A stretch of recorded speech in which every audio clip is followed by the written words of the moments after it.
আজকের দিনটা ছিল একটা বিশেষ দিন, তাই সকালটা সুন্দরভাবে শুরু করেছি। আজকে আর কোনো কাজকর্ম দেখিয়ে তোমাদেরকে ব্লগটা বানাইনি। আজকের দিনটা হচ্ছে লোকনাথ বাবার তিরোধাম দিবস। সেই উপলক্ষে আমি যেরকমভাবে পারি আর সেটাই একটুখানি চেষ্টা করেছি পুজো করবার। ঠাকুরটাকে আলাদা করে নিচে নামিয়ে নিয়ে এসেছিলাম। আর এই পুজোটা না আমার বাপের বাড়ির ওখানে কিছু কিছু বাড়িতে খুব ধুমধাম করে পুজো হয়, জানো তো। তো এইটা আমরা ছোটোবেলা থেকে দেখে এসেছি। আর এই উৎসবটা আমার শ্বশুরবাড়িতে এসে খুব মিস করতাম। এখানে কারোর বাড়িতে এই পুজোটা দেখিনি আমি কোনো দিন। বাবা লোকনাথের মূর্তি বলো, ক্যালেন্ডার বলো, সবার ঘরেই আছে।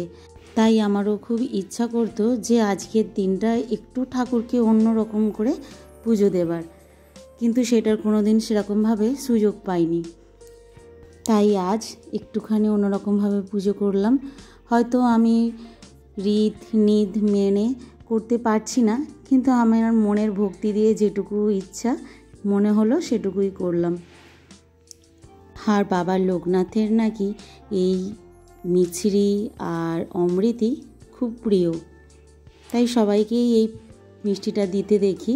আর তাই আমিও দিলাম, সাথে এখনকার যেসব 5 রকম ফল সেগুলোও দিয়েছি, আর একটু খিচুড়ি ভোগও বানিয়েছিলাম।